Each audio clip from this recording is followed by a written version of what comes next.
The worst football management for 2023-2024 season. We have 4 candidates for this trophy. First off, let's start with, as Gary Neville said, the billion-dollar bottle jobs, Chelsea FC. So Chelsea FC management under Todd Boehly deemed it fit to sack Thomas Tuchel. Yes, that was over a year ago. Then they signed in Graham Potter.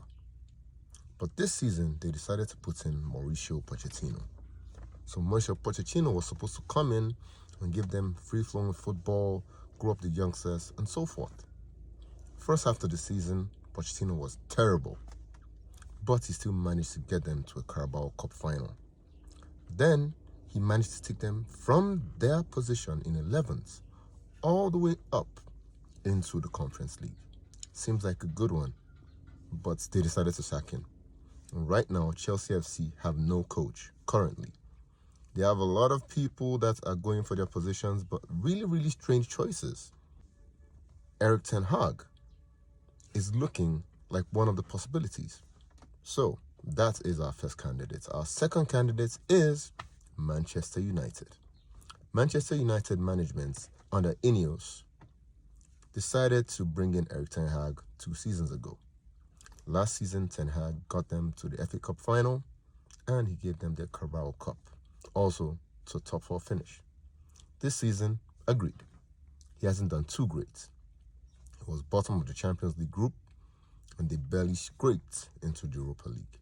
But just before the FA Cup final, they decided that they would sack him.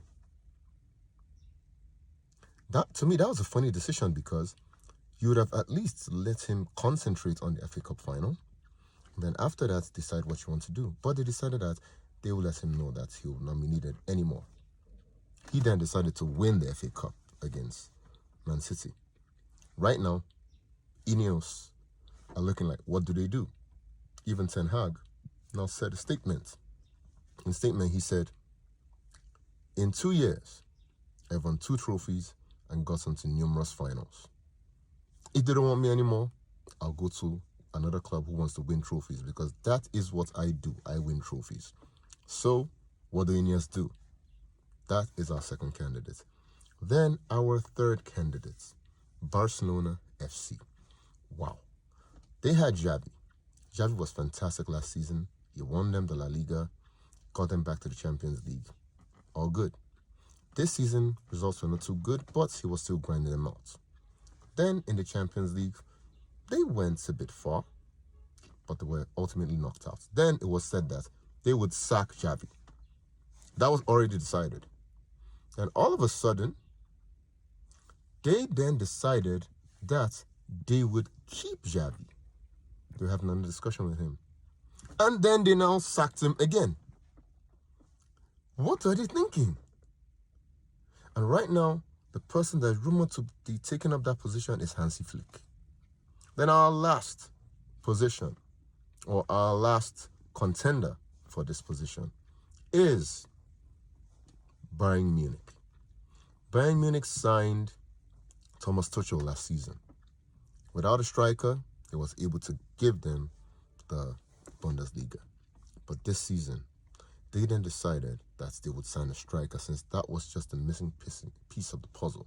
Just like what happened to Chelsea, when the missing piece of the puzzle was a striker and they got Lukaku. But now they got the almighty Harry Kane. Harry Kane broke records of left, right, and center. Scored goals for fun. Thomas Tuchel was doing badly in the league. Leverkusen ran away with the league, went an unbeaten season. Then, even while Bayern Munich was still in the Champions League, they had decided that they would sack Thomas Tuchel.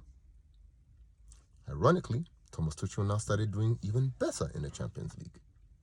Got them to the semi-finals, where they were knocked out by a last-gap goal by Joselu. And it was Real Madrid, so it's understandable. Then, Bayern Munich decided that they would sack him again. That's not even bad enough. Bayern Munich now decided to sign Vincent Kompany. Who is Kompany? Kompany is the coach of Burnley, who were relegated from the Premier League. And they decided to sign him up as your head coach. So which of these things do you think are